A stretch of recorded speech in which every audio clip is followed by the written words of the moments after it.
আমরা স্বাগত জানাই ফোন করো, ঘন ঘন ফোন করো, একসঙ্গে করবে, তাড়াতাড়ি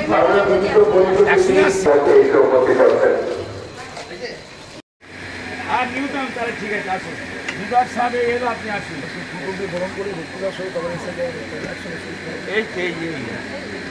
এই দীর্ঘদিনের যে এখানে আলোক স্তম্ভ উদ্বোধনের ইতিমধ্যেই আমাদের মধ্যে উপস্থিত হয়েছেন আমাদের রাজারহাট নিউ টাউনের বিধায়ক, আমাদের সকলের অত্যন্ত প্রিয় দাদা তাপসদা আমাদের মধ্যে উপস্থিত হয়েছেন। এছাড়াও উপস্থিত হয়েছেন আমাদের এখানকার বিশিষ্ট সব ব্যক্তিবর্গ, সকলকেই আমরা দায়িত্ব ভারপ্রাপ্ত করতে নিলাম। ধন্যবাদ।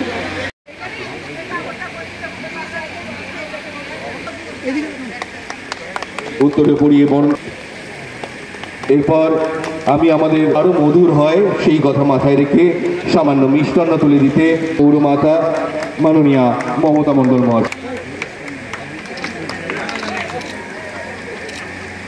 ধন্যবাদ। রহিমা দিদি, রহিমা ভাইকে অনুরোধ করব পুষ্পস্তবক দিয়ে মিষ্টান্ন দিয়ে বরণ করে নিতে, এবং দুর্গা ধামরুইকে অনুরোধ করব, আমি কল্যাণী চক্রবর্তীকে অনুরোধ করব, এবং সেই সঙ্গে সঙ্গে আমি আমাদের পৌরমাচার্য মহাশয়কে মণ্ডলকে অনুরোধ করব মঞ্চের কাছাকাছি আসবো, মাননীয় শ্রী তাপস চক্রবর্তী মহাশয়কে, মাননীয়া মমতা মণ্ডলকে অনুরোধ মহাশয়কে বিশিষ্ট হচ্ছেন আটঘরের অপারা বারোয়ানাই মাননীয়া অনিতা মণ্ডল মহাশয়কে, মেয়র মাননীয়া অনিতা মণ্ডল মহাশয়কে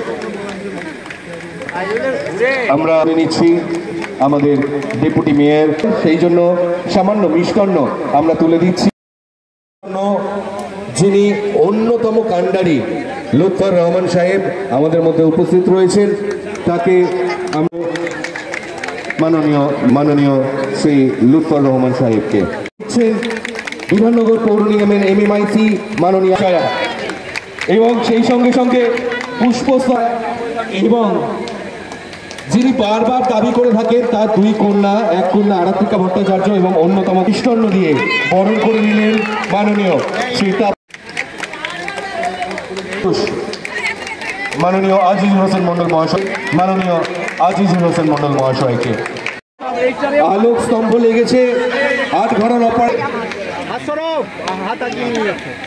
দুজনে মিলে ঐতিহাসিক মুহূর্ত, নপাড়ার খেলার মাঠ, যেটা দীর্ঘ 35 বছরের দাবি ছিল আটঘরা নপাড়া নিবাসীর, সেই খেলার মাঠে। ও ঠিক আছে, আমি এই যে যতটা 100-150 ফুট হোক, তিনি এই মাঠে আমরা যাতে ঢুকতে পারি, তিনি এটা ছেড়ে দিয়ে তিনি তার এটা আমরা ক্যামেরা বন্দি করব। আমাদের মধ্যে উপস্থিত রয়েছে এই মাঠের রক্ষণাবেক্ষণের যে প্রধান পৃষ্ঠপোষক আমাদের বিধায়ক মাননীয় শ্রী তাপস চট্টোপাধ্যায় মহাশয় রয়েছেন, আটঘরা নপাড়া খেলার মাঠের সভাপতি মাননীয় শ্রী তিনকুড়ি রায় মহাশয়, ও আটঘরা নপাড়া খেলার মাঠের রক্ষণাবেক্ষণ কমিটির যে প্রধান পৃষ্ঠপোষক যে সেক্রেটারি মাননীয় আজিজুল হোসেন মণ্ডল মহাশয়। তিনজন মূল দায়িত্বে ছাড়া আমি আমার বিধায়কের কাছে আমি অনুরোধ করব।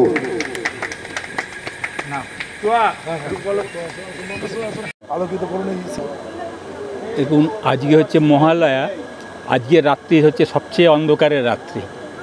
এই রাত্রিতে আমাদের 12 নম্বর ওয়ার্ডের পৌরমাতা মমতা মণ্ডল এবং পূর্বতন যিনি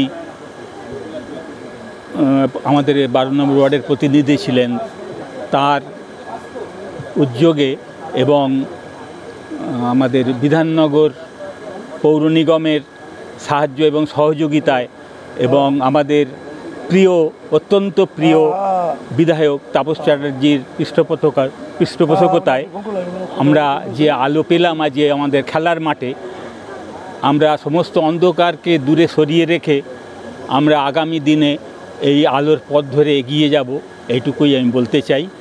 দিনটি ভীষণ ঐতিহাসিক দিন, কারণ আমরা সকলেই জানি আজকে জাতির জনক মহাত্মা গান্ধীর জন্মদিন একদিকে, অপরদিকে আজকে মহালয়ার মতো শুভ দিনে আমাদের ওয়ার্ডের যে দীর্ঘ 35 বছরের অবসান ঘটলো, যে একটা মাঠের স্থায়ীকরণ, একটা আলোক স্তম্ভ উদ্বোধন আমাদের বিধায়কের হাত ধরে ইতিমধ্যেই হয়ে গেল। আমরা ভীষণ আনন্দিত, কারণ এই দিনটির জন্য আমরা দীর্ঘ 35 বছর ধরে আমরা অপেক্ষা করে আছি। কারণ এখানে আমাদের ওয়ার্ডে সমস্ত কিছুই আছে, কিন্তু একটা খেলার মাঠ সেই অর্থে আমরা এতদিন পাইনি। এখানে যে আলোর ব্যবস্থাটা ছিল না, এবং এখানে বিশেষ করে এই মাঠটা স্থায়ীকরণের পিছনে যে সমস্ত জমিদাতারা তাদের যে অবদান, তাদের কাছে আমরা অসীম কৃতজ্ঞতা জানাই, কারণ তাদের এই অবদানের জন্যই আজকে এই দিনটিকে আমরা পেয়েছি। এবং আমরা বিশেষ করে ধন্যবাদ দিতে চাই আমাদের বিধাননগর কর্পোরেশনকে, যে বিধাননগর কর্পোরেশনের সহযোগিতাতে আজকে এই দিনটিকে আমরা পালন করতে পারছি, এবং আমাদের বিধায়কের সহযোগিতাতেও বিধায়কও আমাদের মধ্যে উপস্থিত আছেন। এবং আমার ভীষণ ভালো লাগছে, কারণ 2022 সালে যখন আমি ফেব্রুয়ারি মাসে জনপ্রতিনিধি হিসাবে প্রথম শপথ নিয়েছিলাম, তখন আমরা মানুষের কাছে একটা অঙ্গীকারবদ্ধ হয়েছিলাম যে আমরা জনপ্রতিনিধি হিসাবে আসলে আমি আমাদের ওয়ার্ডের সমস্ত নাগরিকবৃন্দের সমস্ত দাবি দাওয়াকে আমরা পূরণ করার চেষ্টা করব। এবং সেই নাগরিকদের দাবি হিসাবে আজকেও এই মাঠটা একটা দাবি আমরা পূরণ করতে পারলাম। আমরা আশা করছি আমাদের মধ্যে উপস্থিত আছেন আমাদের শ্রদ্ধেয় মাস্টারমশাই তিনকড়ি মাস্টারমশাই, আমার নিজের মাস্টারমশাই, এছাড়া উপস্থিত আছেন আমাদের আরেক শ্রদ্ধেয় মাস্টারমশাই উপস্থিত আছেন ইউসুফ স্যার। উনি আমাদেরকে আর একটা আবেদন করেছেন। আমরা নিশ্চয়ই আমাদের বিধায়কের সহযোগিতা নিয়ে আমরা আশা করব যে আমরা এই সমস্ত যাতে দাবি দাওয়াগুলো আমরা পূরণ করতে পারি, সেই দিকেও আমরা লক্ষ্য রাখবো। এবং আমরা সদা সর্বদা এলাকার মানুষের জন্য কাজ করে চলেছি, আগামী দিনেও করব। এবং আমাদের ওয়ার্ডের সভাপতি তাপসদাও আমাদের ভীষণভাবে সহযোগিতা করেন। তাপসদাকে সঙ্গে নিয়ে আমাদের ওয়ার্ড, আমার দাদা প্রাক্তন কাউন্সিলর আইজুল হোসেন মণ্ডল এবং আমাদের ওয়ার্ড সভাপতি তাপসদা এবং আমাদের আরও উপরিক্ত পাওনা আমাদের বিধায়ক সমস্ত কাজে আমাদের যেভাবে হেল্প করেন, সমস্ত বুদ্ধি দেওয়া থেকে শুরু করে সমস্ত কাজে আমাদের বিধায়কের সহযোগিতা পাই। সত্যি আমরা গর্ব অনুভব করি যে রাজারহাট নিউ টাউনে এমন একজন বিধায়ককে আমরা পেয়েছি, যিনি 365 দিন 24 ঘন্টা সাধারণ মানুষের কথাই ভেবে যান। নিজের ওয়ার্ডে তিনি যেভাবে মানুষের জন্য একের পর এক উন্নয়নমূলক কাজ করেন, এবং আমাদের ওয়ার্ডের জন্য উনি ওনার বিধায়ক তহবিল থেকেও বিশেষ কয়েকটি কাজের জন্য উনি অর্থ প্রদান করেছেন। তার জন্য দাদাকে কৃতজ্ঞতা জানাই, এবং আমরা প্রতিনিয়ত এলাকার মানুষের পাশে আছি, আগামী দিনেও থাকব। আর সকলকে, এখানে উপস্থিত সকলকে আমার শারদীয়ার প্রাক শুভেচ্ছা অভিনন্দন জানাই। সকলেই ভালো থাকুন, সুস্থ থাকুন, ধন্যবাদ। এটা একটা ঐতিহাসিক কাজ। আজকে মহাত্মা গান্ধীর জন্মদিন, আজকে শুভ মহালয়া। আমাদের বলা হয়, আমাকে ধর্মীয় নিয়ম অনুযায়ী আজকে মাতৃপক্ষ শুরু আমরা উপলক্ষ করে যাই, এবং জানেন যে আজকে এরকম একটা ফেস্টিভ্যাল মুড শুরু হয়ে যায়। এরকমভাবে একটা এই ওয়ার্ডের সম্প্রীতির জায়গা, হিন্দু মুসলমান একসাথে বাস করেন, আটঘরা নপাড়া, এটা একটা বলতে পারেন সম্প্রীতির পীঠস্থান। সেখানে আজকেই আলোকিতকরণ আমাদের সবাইকে একটা বলতে পারেন যে মাত্রা বা দৃষ্টিভঙ্গি দিয়েছে, এবং এই মাঠটা একটা ইতিহাস আমাদের আজিজুল হোসেন মণ্ডল রাখলেন। এই মাঠটাকে দখল করে নেওয়া, এই মাঠটাকে প্রমোটাররা ব্যবসা করা, এখন নিউ টাউন হওয়াতে জমিটার বিষয়, এখানে নাগরিকরাও যাদের জমি তারা এগিয়ে এসে আমাদের সহযোগিতা করেছেন, মাঠটাকে আমরা রাখতে পারলাম।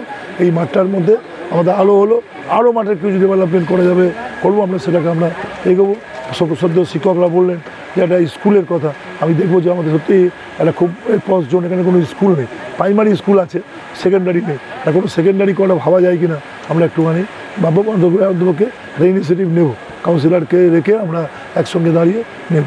আজকে মাঠকে তত্ত্বাবধানের জন্য একটা কমিটি হলো, তিনকড়ি রায় আমাদের খুব প্রবীণ সদ্য মানুষ, তাকে সভাপতি করে আমরা একটা কমিটি করলাম। আগে তারা মাঠ দেখভাল করেন, ইত্যাদি করেন, সমস্ত কিছু করেন। আইজুল হোসেন মণ্ডলকে সম্পাদক করে এবং দায়িত্বে মমতা মণ্ডল থাকলো, অন্যরা থাকলো, সকলে মিলে এই কাজটাকে করবেন। এটা আমার কাছে খুব আনন্দের দিন। আজকে আমার কাছে খুব ভালো লাগছে, এরকম একটা জায়গা আমরা আলোকিতকরণ করতে পারলাম। হয়ে যাক, পশ্চিমবঙ্গে আলোকিতকরণ হোক, মানুষের মধ্যে ঐক্য গঠন হোক, কোনো গঠন হোক, সবাই মিলে আমরা সুন্দরভাবে বিষয়টাকে করি। মিসগাইড করা, ইত্যাদি করা, বিভ্রান্ত করা রাজ্যের ক্ষতি হয়, যাতে সেই ক্ষতির দিকে আমাদের কারোর যাওয়ার কথা, মতবিরোধ থাকবে, সাজেশান থাকবে। সরকারের যে সবটা ঠিক থাকে এমন না। সরকারে আমি দীর্ঘদিন ধরে ছিলাম, সরকারের ভুল থাকে, ইত্যাদি থাকে। দেখবেন আন্দোলন সরকারকে বাধ্য করে কোনো কিছু করে, কিন্তু বায়াসলি করে না, বা মুখ দেখানোর জন্য আন্দোলন করার জন্য না। তারও একটা মাত্রা থাকবে, তারও একটা বিষয়বস্তু থাকবে। সবাই যখন মেনে নিয়েছেন, সুপ্রিম কোর্ট একটা ডাইরেকশান দিয়েছেন, কথা দেখুন, কয়েকটা পেশা আছে যেখানে এরকমভাবে স্ট্রাইক করা যায় না। ডাক্তাররা কাজ বন্ধ করতে পারেন না, শিক্ষকরা শিক্ষা বন্ধ করতে পারেন না, ইমামরা মসজিদে মসজিদে নামাজ পড়া বন্ধ করতে পারেন না, ঠাকুরমশাইরা মন্দিরে বন্ধ করে। দেখুন এত হয়, কিন্তু এই চারটে ভালো করে ভেবে দেখুন, এই চারটে হট করে বন্ধ হয় না। এগুলো আমাদের জীবনের গতি, ভুল থাকবে, ভ্রান্তি থাকবে, সমালোচনা থাকবে। এই চারটে বাদ দিয়ে দেখবেন বাংলা বন্ধ কেউ কোনো পার্টি থাকবে, কেউ বলে যে আপনি নামাজ পড়বেন না, কেউ বলে আপনি মন্দিরে ঠাকুরকে পুজো দেবেন না, কেউ বলেছে শিক্ষককে কেউ বাড়িতে গিয়ে প্রাইভেট টিউশনি করলে বলে সবাই শিক্ষা করবে না, একটা বলে ইডিয়েট ছেলেও এরকমভাবে উচ্চারণ করে না, এরকম একটা ব্যাপার। এই কতগুলো দিক আছে যেগুলো মানুষ কোনো করে না। আমি জন্য এবং দেখবেন আমাদের যেদিন বন্ধ থাকে ওষুধের দোকান খোলা থাকে, ডাক্তারদেরকেও খোলা থাকে। ডাক্তাররা এবার কিছু আমাদের সমাজে কিছু মানুষ আছে ডাক্তারদের উপর হয়তো অযাচিত অত্যাচার, সেগুলো আমাদের সবাইকে ভাবতে হবে। ডাক্তাররাও সমাজের অংশ, সবাইকে নিয়ে ভাবতে হবে। অনেক সময় এমন আমার জীবনে ঘটেছে, এক ডাক্তার ইল বিহেভিয়ার করে ফেলেছে। একটা ডাক্তার আমার জীবনে এমনও ঘটেছে যে আমি তখন সবাই চেয়ারম্যান হয়েছি, বয়সও খুব কম তখন। আমার পাড়ার একটি ছেলে তখন তার বাচ্চার হাই উঠে গেছে। আমি এনআরএসে গেছি, গিয়ে দেখছি কম বয়সী দুজন ডাক্তার তারা নিজেদের গল্প করতে ব্যস্ত। বাধ্য হয়েছে আমি এমন কথা বলতে, কী ব্যাপার আপনারা এখানে আপনাকে যদি পার্সোনাল গন্ডগোল করার জন্য আপনি আপনার প্লেস বেছে নিন, এটা this is not a fittest place যেখানে আপনি করতে পারেন। আমার খুব চেঁচামেচি হবে, আমার পরিচয় পেয়ে এটা সব স্ট্রিমেই থাকে। বয়স কম, আমাদের পলিটিক্যাল স্ট্রিমেও দুর্নীতি থাকে, অন্য স্ট্রিমে থাকে। এটা সমস্যা, এটাকে মোকাবিলা করতে হবে। এইটাকে যদি আমি ইঙ্গিত করে বসে থাকি তাহলে সমাজে কিচ্ছু হবে না। কারণ আমার পাড়াতে একটা বোমবাজি হয়ে গেল বলে আমি বলি আমরা কেউ খাবো না, এটা হয় পৃথিবীতে খাওয়ার জন্যই তো আমরা লড়াই করি, ইত্যাদি করি। সমাধান করতে হবে, তাকে বিষয়গুলো করতে হবে, করে যায়। মুখ্যমন্ত্রীকে একটা সময় দিতে হবে।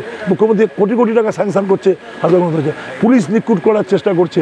আইনকে আমাদের একটা আইন পাস হচ্ছে, ভাবুন সে আইনটা দেখুন ভারতীয় জনতা পার্টিকেও কিন্তু আইন ধনী ভোটে যায়নি, তো আইনটার মধ্যে কী আছে যা ধনী ভোটে গেল না ভারতীয় জনতা পার্টি। এটাকে একটা বিষয়টাকে করা হলো যে আইনটা আমরা পাস করেছি। মানুষ ঘটনা থেকেই শিক্ষা গ্রহণ করে, মানুষ বিষয়টাকেই শিক্ষা গ্রহণ করে। নিশ্চিত ল্যাপস লাকুনা থাকলে সরকারের সাথে কাটাতে হবে। যেমন মুখ্যমন্ত্রীকে ডাক্তাররা বলেছেন এই যে আমাদের রোগী কল্যাণ সমিতি হতো, পার্টির আগ্রা হতো, উনি রোগী কল্যাণ সমিতি ভেঙে দিয়েছেন। ভুল তো থাকেই মানুষের।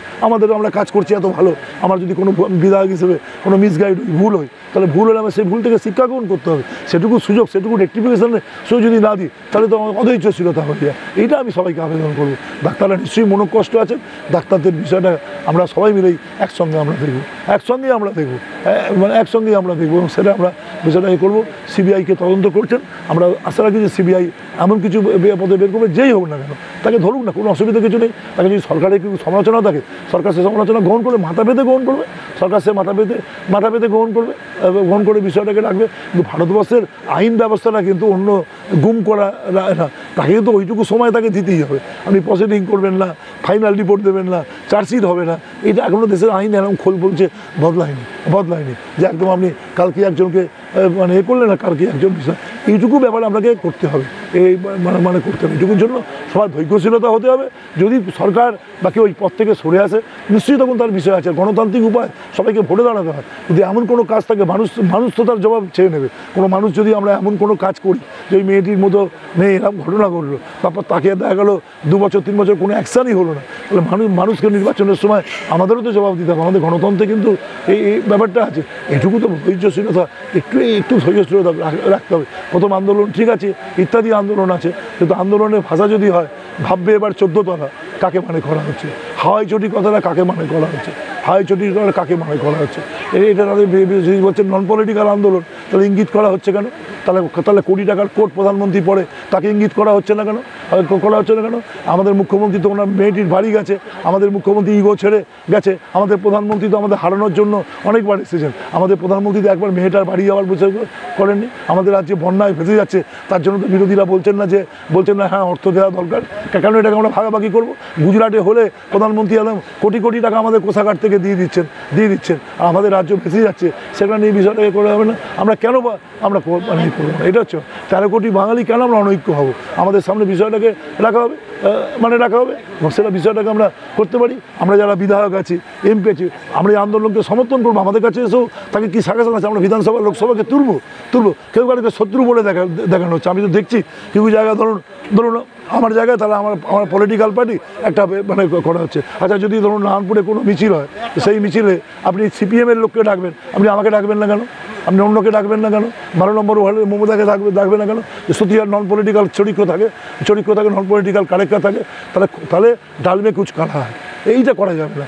আমরা আমরা নন পলিটিক্যাল আন্দোলনকে মমতা ব্যানার্জিও সাহায্য করেছে তিনি ধৈর্য ধরে বিষয়টাকে রেখেছেন। মুখ্যমন্ত্রীর ভূমিকাকে তো নেতিবাচক বলতে পারবেন না। হ্যাঁ, তাদের যদি সমালোচনা থাকে করুন না, সমালোচনা আমরা গ্রহণ করবো। স্বাস্থ্যসেবী সরিয়ে দিতে হবে, সিপিকে সরিয়ে দিতে হবে, সবটা তো উনি করেছেন। কোনোটাতে উনি বাদ দেননি।